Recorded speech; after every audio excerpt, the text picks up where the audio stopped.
नमस्कार विद्यार्थी मित्रो, इयत्ता 9वी विषय विज्ञान भाग 1 याच्यामधलं जे दुसरं प्रकरण आहे कार्य आणि ऊर्जा, याला आपण याचा अभ्यास करायला सुरुवात केलेली होती. याच्यामधलं आपण कार्य म्हणजे काय, धनकार्य, ऋणकार्य, शून्यकार्य याची उदाहरणं अभ्यासलेली आहेत. त्यानंतर ऊर्जा म्हणजे काय, ऊर्जेचे प्रकार, पहिला प्रकार जो आहे तो गतिज ऊर्जा, दुसरा जो आहे तो स्थितिज ऊर्जा, त्यानंतर ऊर्जा अक्षयतेचा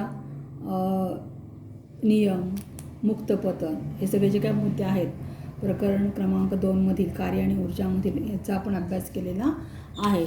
आज आपण पुढच्या मुद्द्याला सुरुवात करणार आहोत. आणि पुढचा जो मुद्दा आहे, आता आपण पुढची संकल्पना शिकणार आहोत.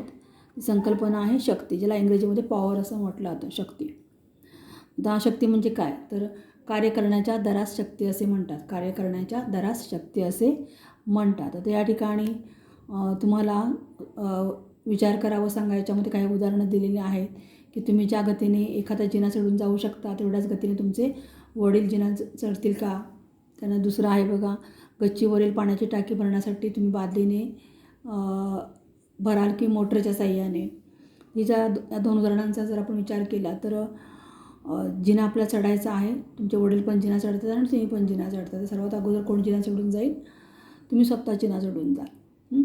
कारण जसं जसं माणसाचं वय वाढत जातं तसं जी कार्य करण्याची जी शक्ती असते, ही शक्ती काय होते, हळूहळू कमी होत जाते. गच्चीवरची आपल्याला पाण्याची टाकी भरायची आहे, जर तुम्ही बादलीनं ती टाकी भरायला सुरुवात केली तर ती टाकी भरण्यासाठी तुम्हाला जास्त वेळ लागेल. पण जर तुम्ही मोटरच्या साह्यानं पाणी चढवलं तर वरच्या टाकीमध्ये तर टाकी काही मिनिटामध्ये पूर्ण भरून जाईल. पण तुम्हाला मात्र तुम्ही स्वतः जर बादलीनं ती टाकी भरायचं म्हटलं तर तुम्हाला जास्त वेळ लागेल, कदाचित अर्धा तास लागेल, कदाचित पाऊण तास लागेल. तर थोडक्यामध्ये कार्य करण्याच्या दरास तुम्हाला किती वेळ लागला एखादं कार्य करण्यासाठी, तर कार्य करण्याच्या दरास शक्ती असे म्हणतात. कार्य करण्याच्या दरास शक्ती असे म्हणतात. आता या ठिकाणी बघा, कार्य जलद किंवा मंद होण्याचे प्रमाण, कार्य जलद किंवा मंद होण्याचे प्रमाण शक्तीत व्यक्त केले जाते. कार्य जलद किंवा मंद होण्याचे प्रमाण मग शक्तीमध्ये व्यक्त केले जाते. जसं की तुम्ही जिना चढून गेलात तर जास्त वेगानं जाल, जास्त जलदपणे जाल.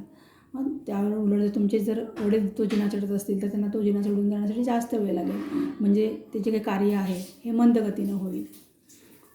म्हणजेच कार्य जलद किंवा मंद होण्याचे प्रमाण शक्तीत व्यक्त केले जाते आणि कार्य करण्याच्या दरास काय म्हणतो आपण, शक्ती असे म्हणतो. या ठिकाणी तुम्हाला शक्तीचं सूत्र दिलेलं आहे. शक्ती आपण त्याला पॉवर असं म्हणतो. शक्तीबरोबर कार्यचे काळ, आणि कार्य जे आहे हे डब्ल्यू या अक्षरानं दाखवलं होतं आणि काळ म्हणजे वेळ. वेळ हा जो आहे तो टी या अक्षरानं दाखवला होता, म्हणजेच पी बरोबर डब्ल्यू/टी. तर कार्याचे SI एकक जूल आहे, हे आपण अभ्यासलेलं आहे. कार्याचे SI एकक जूल आहे, म्हणून शक्तीचे एकक जूल प्रति सेकंद, जूल प्रति सेकंद आहे. मग कार्याचे एकक जूल आहे म्हणजे इथं जूल आहे, आणि इथं काळ आहे म्हणजे वेळ आहे. कशामध्ये व्यक्त केला जातो, तो सेकंदमध्ये. म्हणून शक्तीचे एकक आहे जूल प्रति सेकंद, हे शक्तीचं एकक आहे आणि यालाच वॅट असे म्हणतात. काय म्हणतात, वॅट असे म्हणतात. वाक्य महत्त्वाचं आहे, हे काळांतरासाठी विचारलं जातं. शक्तीचे एकक SI पद्धतीमध्ये शक्तीचे एकक टिंब हे आहे, तर SI पद्धतीमध्ये शक्तीचे एकक वॅट आहे. काय, वॅट हे आहे. आता या ठिकाणी बघा पुढं, 1 वॅट. 1 वॅट म्हणजे काय, तर 1 वॅट बरोबर 1 जूल प्रति सेकंद. इथं आता 1 वॅट आलं म्हणून काय आलं, इथं 1 जूल काय आलं, 1 जूल प्रति सेकंद. 1 वॅट बरोबर 1 जूल प्रति सेकंद. ठीक आहे, म्हणजे 1 जूल छेद आपण असं म्हणून त्याला सेकंद. तर औद्योगिक क्षेत्रामध्ये शक्ती मोजण्यासाठी अश्वशक्ती या एककाचा वापर केला जातो. औद्योगिक जिथं मोठमोठे कारखाने जे असणार आहे त्यांच्यामध्ये मोठमोठी यंत्र विजेवर चालवावे लागतात. मोठ्या कारखान्यामध्ये यंत्र ही जे असतात त्यांचा आकार पण मोठा असतो आणि ती फिरवण्यासाठी, ती चालवण्यासाठी विजेचा वापर करावा लागतो. आणि त्यामुळं औद्योगिक क्षेत्रामध्ये शक्ती मोजण्यासाठी अश्वशक्ती, ज्याला इंग्रजीमध्ये हॉर्स पॉवर असं म्हटलं जातं, इंग्रजीमध्ये हॉर्स पॉवर असं म्हटलं जातं, या एककाचा वापर केला जातो. या ठिकाणी बघा, 1 अश्वशक्ती एक अश्वशक्ती बरोबर 746 वॅट. इथं आपण जे म्हटलं ना वॅट, 1 वॅट. 1 वॅट म्हणजे काय? 1 जूल प्रति सेकंद. मग असं एक अश्वशक्ती बरोबर किती वॅट असणार आहे? 746 वॅट. ठीक आहे. आता व्यावहारिक उपयोगासाठी ऊर्जेचे एकक किलोवॅट तास हे आहे. व्यवहारामध्ये आपण जे काही शक्ती मोजतो म्हणजेच व्यावहारिक उपयोगासाठी ऊर्जेचे एकक आहे किलोवॅट तास हे आहे. गाळांतरासाठी सुद्धा वाक्य महत्त्वाचं आहे. व्यावहारिक उपयोगासाठी ऊर्जेचे एकक टिंब तास हे आहे, किलोवॅट तास हे आहे.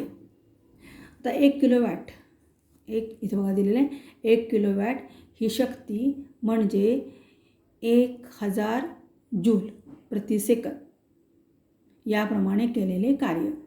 1 किलोवॅट ही शक्ती. तुम्हाला किती शक्ती काढायची आहे? 1 किलोवॅट ही शक्ती काढायची आहे. तर 1 किलोवॅट ही शक्ती म्हणजे 1000 जूल प्रति सेकंद याप्रमाणे केलेले कार्य. ठीक आहे. आता या ठिकाणी बघा 1 किलोवॅट आवर, HR म्हणजे काय? आवर. आपण जे तास माहिती ना, तास. आवर म्हणजे काय? 1 आवर, 2 आवर, 3 आवर म्हणता ना, ते तास. ठीक आहे. 1 किलोवॅट आवर बरोबर 1 किलोवॅट गुणिले 1 तास म्हणजे 1 आवर. ओके. 1 तास म्हणजे काय? 1 आवर. 1 किलोवॅट म्हणजे किती? तर 1 किलोवॅट म्हणजे 1000 जूल. किती आहेत ते? 1000 जूल.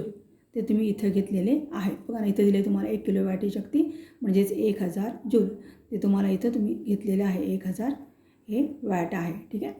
द 1 आवर, एका तासाचे त्यांनी सेकंदामध्ये रूपांतर केलेलं आहे. एका तासाची मिनिट किती? 60. आणि प्रत्येक जे मिनिट असणार आहे ते 60 सेकंदच असतं. किती सेकंदच असतं? 60 सेकंदच असतं. म्हणजे ते 60 गुणिले 60 किती आलं? 3600 सेकंद. म्हणजे एका तासाचं सेकंदामध्ये हे रूपांतर केलेलं आहे. याचा 1000 वॅट आणि या 3600 सेकंदाचा जर गुणाकार केला तर हा आपल्याला एवढा येतो. हे एवढे जूल म्हणजेच काय? 1 किलोवॅट आवर. 1 किलोवॅट आवर. ठीक आहे. तर हे एवढे तुम्हाला जूल मिळणार आहेत. ठीक आहे. तर इथं 36 लाख जूल एवढी जेवढे हे जूल म्हणजेच काय? 1 किलोवॅट आवर. ठीक आहे. तर हे 1 किलोवॅट आवर याचं त्यांनी त्याचं दशांश चिन्ह त्यांनी वापरले बघा. 1 2 3 4 5 6 म्हणजे 6 घरानंतर इथं दशांश चिन्ह आलं म्हणजेच 3.6 गुणिले 10⁻⁷ जूल. ठीक आहे. म्हणजे इथं तुम्हाला हे 10⁻⁷ इथं दशांश चिन्ह 6 घरानंतर आले म्हणून इथं गुणिले 10⁻⁷ जूल. म्हणजे 1 किलोवॅट आवर बरोबर 3.6 गुणिले 10⁻⁷ जूल. त्यानंतर बघा घरगुती उपयोगासाठी वापरली जाणारी वीज ही किलोवॅट आवर या एककात मोजली जाते. आपण जी घरी वीज वापरतो ना, म्हणजे लाईट वापरतो, तर ती किती वापरली? तर घरगुती उपयोगासाठी वापरली जाणारी वीज ही किलोवॅट आवर या एककात मोजली जाते. आणि 1 किलोवॅट आवर बरोबर 1 युनिट. बघा, 1 किलोवॅट आवर बरोबर 1 युनिट. आपण लाईट आले की बघतो ना, त्या जे आपलं काय म्हणतो आपण त्याला, लाईट बिल येतं. लाईट बिलवरती ते युनिट असतात. किती युनिट जळलं? 10 unit, 20 unit, 30 unit, 100 unit, 200 unit एवढी लाईट जळली. मग त्या युनिटनुसार आपल्याला बिल येतं. युनिटनुसार आपल्याला बिल येतं. मग या ठिकाणी 1 युनिट म्हणजे किती? 1 किलोवॅट आवर. 1 युनिट म्हणजे काय? 1 किलोवॅट आवर. आणि 1 किलोवॅट आवर बरोबर 3.6 गुणिले 10⁻⁷ जूल. ठीक आहे. तर इथे तुम्हाला याच्यावरून तुम्हाला थोडक्यामध्ये कन्व्हर्शन कळेल. त्यानंतर बघा परिचयशास्त्रज्ञाचा याच्यामध्ये तुम्हाला जेम्स वॅट हे जे शास्त्रज्ञ आहेत त्यांच्याविषयी थोडक्यामध्ये माहिती दिलेली आहे. स्कॉटलंडचे हे वैज्ञानिक आहेत. यांनी वाफेच्या इंजिनाचा शोध लावला. स्कॉटलंडचे शास्त्रज्ञ आहेत, त्यांनी वाफेच्या इंजिनाचा शोध लावला. या शोधामुळे औद्योगिक क्रांती झाली आणि जेम्स वॅट यांच्या सन्मानार्थ शक्तीच्या एककाला वॅट हे नाव देण्यात आलेले आहे. जेम्स वॅट यांच्या सन्मानार्थ शक्तीच्या एककाला वॅट हे नाव देण्यात आले आहे. आणि अश्वशक्ती हॉर्स पॉवर आपण जेव्हा बघितले ना अशी हॉर्स पॉवर म्हणजे एक अश्वशक्ती बरोबर 746 वॅट. तर हे अश्वशक्ती या शब्दाचा वापर सर्वप्रथम जेम्स वॅट यांनी केलेला आहे. त्यानंतर आपण या ठिकाणी उदाहरणं फक्त सोडवलेलीच उदाहरणं मी तुम्हाला दाखवते, कारण मॅक्झिमम आपण जे काय परीक्षेमध्ये विचारतो गणित ती सोडवलेल्या भागावरती जास्त असतात. तर थोडक्यामध्ये पहिलं गणित जे आहे ते बघा काय आहे. स्वरालीस 20 किलो वजनाची बॅग 5 मीटर उंचीवर नेण्यासाठी, स्वराली नावाची मुलगी आहे, तिला 20 किलो वजनाची बॅग 5 मीटर उंचीवर नेण्यासाठी 40 सेकंद लागतात, तर तिची शक्ती किती? ठीक आहे. ज्या ठिकाणी बॅगचं वस्तुमान तुम्हाला दिलेलं आहे किती आहे ते 20 किलोग्राम आहे आणि ती 5 मीटर उंचीवर न्यायची आहे. म्हणजे तुम्हाला इथे एचची किंमत दिली 5 मीटर आणि तिला लागणारा जो कालावधी आहे तो आहे टी बरोबर 40 सेकंद. ठीक आहे. आणि आता या ठिकाणी तिची शक्ती किती आहे ते मला विचारले. ती बॅग जी आहे 20 किलोग्रामची ती 5 मीटर उंचीवर नेण्यासाठी 40 सेकंद जर तिला लागत असतील तर तिने वापरलेली शक्ती किती? मी तुम्हाला पीची किंमत काढायची आहे. ते पीची किंमत काढण्यासाठी तुम्हाला डब्ल्यू आणि टीची किंमत माहीत पाहिजे. डब्ल्यू म्हणजे काय? झालेलं कार्य आणि टी म्हणजे काय? लागलेला कालावधी. लागलेला कालावधी तुमच्याकडे आहे किती आहे तो 40 सेकंद. पण झालेलं कार्य तुमच्याकडे आहे का? नाही आहे. आता कार्य काढायचं जर असेल तर तुम्हाला कार्य काढण्याचं सूत्र काय आपलं? डब्ल्यू बरोबर एफ एस. डब्ल्यू बरोबर एफ एस. एफ म्हणजे लावलेलं बल. आता ही एफची इथे किंमत काढलेली बघा. वस्तुमान, आता ही त्याच्यावरती असणारं गुरुत्वीय बल, त्या वस्तूवर लागणारं कार्य करत असलेलं गुरुत्वीय बल. आता वस्तुमान आहे 20, म्हणजे या ठिकाणी एमची किंमत 20 आहे आणि लावलेलं गुरुत्वीय बल किती आहे? 9.8 आहे. त्यानुसार जे काही एकूण बल असणार आहे ते किती? 196 न्यूटन. एवढं बल त्या पिशवीवरती कार्य करते, म्हणजे बॅगवरती कार्य करते. आता तुम्हाला एसची किंमत काढायची आहे. विस्थापन तुम्हाला दिलेलंच आहे. किती उंचीवर जाते ती बॅग? 5 मीटर एवढ्या उंचीवरती जाते ती. म्हणजे विस्थापन किती आहे? या ठिकाणी डब्ल्यू बरोबर एफ एस ना, म्हणजे इथं 5 दिलेलं आहे. विस्थापन किती आहे? 5 मीटर हे काय विस्थापन आहे. मग 196 गुणिले 5 जर केलं तर किती येते? 980 जूल. हे झालेलं काय एकूण कार्य आहे. ठीक आहे. तर तुम्हाला या ठिकाणी ही किंमत डब्ल्यूची तुम्ही इथं भरलेली आहे 980 जूल आणि लागलेला जो कालावधी आहे तुम्हाला इथं दिलेला आहे तो 40 आहे. या दोघांचा भागाकार केला तर एकूण जी शक्ती आहे ते किती आहे? 24.5 वॅट. किती आहे? 24.5 वॅट इतकी शक्ती त्या ठिकाणी लावली गेलेली आहे. आपण मग असे बघितलं की शक्तीचं जे एकक आहे ते काय आहे? वॅट इतकं आहे. ते त्यानुसार इथं वॅट हे आलेलं आहे. त्यानंतर दुसरे गणित सोडून दाखवलेलं आहे बघा. 25 वॅटचा एक दिवा दररोज 10 तास वापरला. 25 वॅटचा एक दिवा दररोज 10 तास वापरला जातो, तर एका दिवसासाठी किती वीज वापरली जाते? ठीक आहे. आता या ठिकाणी तुम्हाला पॉवर दिलेली आहे, म्हणजे ही वॅटमध्ये आहे. कशामध्ये आहे ती? वॅटमध्ये. किती? 25 वॅट. पीची किंमत काय? 25 वॅट. आता या ठिकाणी एका दिवसासाठी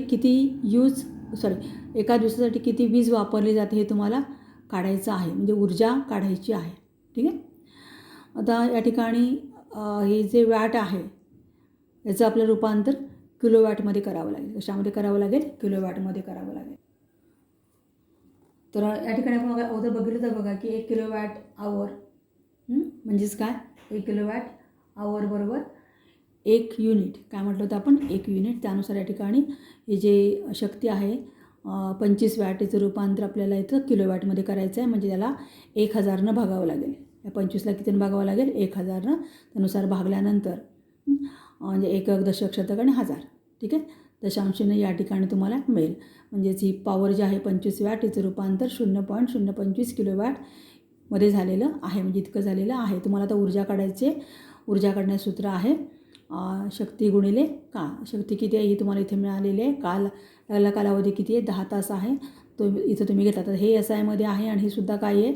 SI मध्ये आहे. त्यामुळे इथं पुन्हा रूपांतरण करण्याची गरज नाही. आणि त्यानुसार इथं 10 गुंठ आहे, म्हणजे 10 गुणल्यानंतर शेवटी उत्तर किती ते 0.25 किलोवॅट आवर.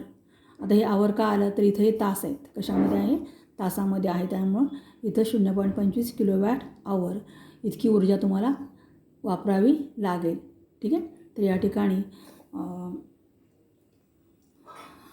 आपलं हे जे प्रकरण आहे हे संपलेलं आहे. या प्रकरणावर आधारित जो स्वाध्याय आहे पान क्रमांक 28 आणि 29 वर दिलेला आहे, यामध्ये जे काही प्रश्नोत्तरं आहे ते तुम्ही सोडवायचे आहेत, गणितसुद्धा सोडवायचे आहे. त्याविषयी जर काही शंका असेल तर तुम्ही माझ्या वैयक्तिक नंबरवरती कॉल करू शकता. या सर्व प्रकरणाचा नीट अभ्यास करा आणि सेतू अभ्यासांतर्गत जे काही तुम्हाला कृतीपत्रिका पाठवलेल्या आहेत त्या तुम्ही सर्व सोडवायच्या आहेत. आता हे जे आपलं जे काही रेग्युलर पुस्तक आहे, क्रमिक पुस्तक जे आहे त्यासाठी तुम्ही वेगळी वही घालायचे, म्हणजे त्यात स्वाध्याय सोडवण्यासाठी वेगळी वही घालायची आणि सेतू अभ्यासक्रमासाठी वेगळी वही घालायची आहे. हे तुम्हाला मी सांगितलेलं आहे. तर नीट अभ्यास करा. तोपर्यंत धन्यवाद.